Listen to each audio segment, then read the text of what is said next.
Let's look at topic for BCS, which is effective communication. So we shall start with communication process. Under effective communication. So the communication process is the guide towards realizing effective communication.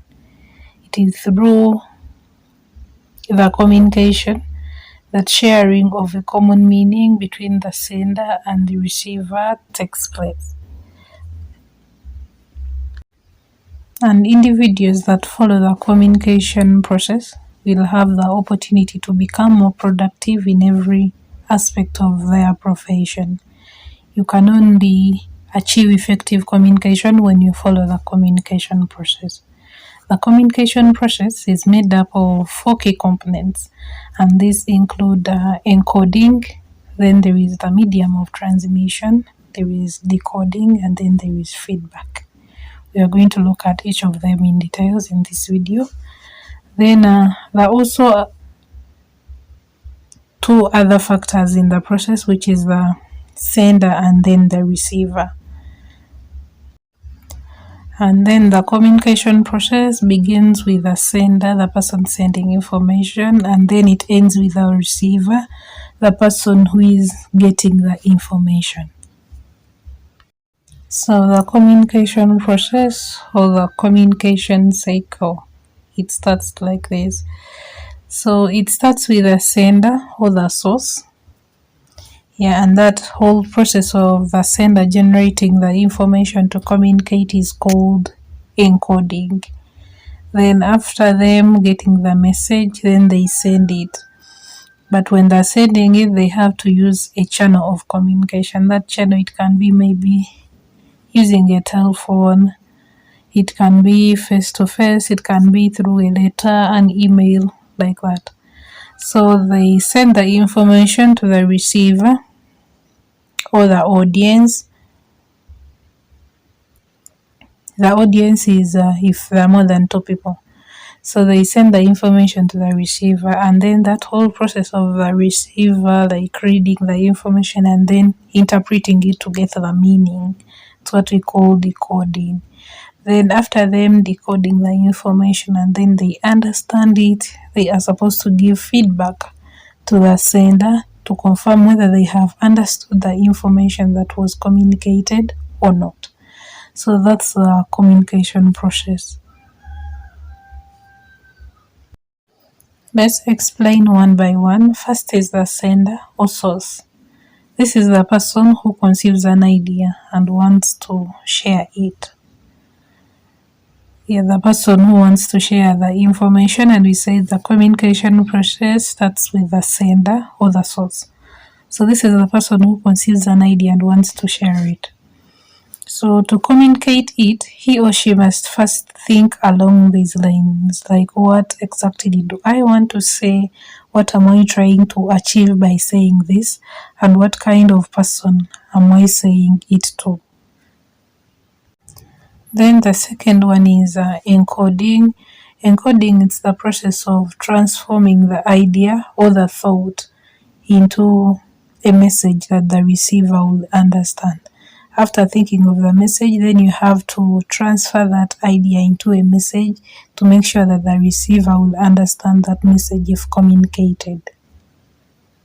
So this will help the sender to decide on the appropriate form of language and tone to use during the communication. So encoding is the process of transferring the idea or the thought into a message that the receiver will understand. That's the definition for encoding. Then another term we have is the channel or medium. So this is a means by which the message is sent, how the message is sent. It is the physical transmission of the message to the receiver. The sender has to select a channel. It can be verbal, non-verbal, or written. And a medium can be maybe a report, a letter, telephone, or face-to-face exchange. So that's the channel of communication. It's supposed to be chosen by the sender. And the channel and medium that the sender uses will depend on the message that they're communicating, the location of the audience, then the time available. Yeah, if the person is maybe near, they can use to face-to-face communication. If they're far, they can send an email, things like that. So it will depend on the message, the location of the audience, and then the time available, and very many other factors. Then another term is decoding. Decoding is where the receiver converts the message into thought. Like after receiving the message, they have to think about it and see whether they understand it or not. So it's where the receiver converts the message into thought. The receiver must understand the language of the sender, and he also makes sure that he uncovers the hidden meaning, the feelings or the attitudes which the sender has conveyed in the message. Then the decoded message is stored in the receiver's mind. So decoding, it's about understanding the message that was sent by the sender. Then another term is the receiver. The receiver is the person for whom the message is meant, the person who receives the message that was sent by the sender.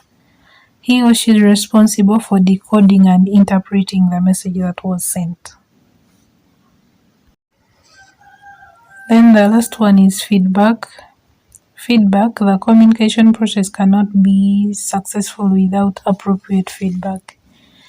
The receiver reacts to the sender's message by giving them feedback. Feedback is like a response, how they've understood something.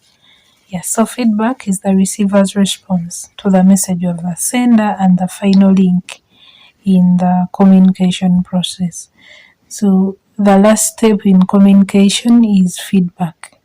It is at this stage at which the sender evaluates the effectiveness of the communication process.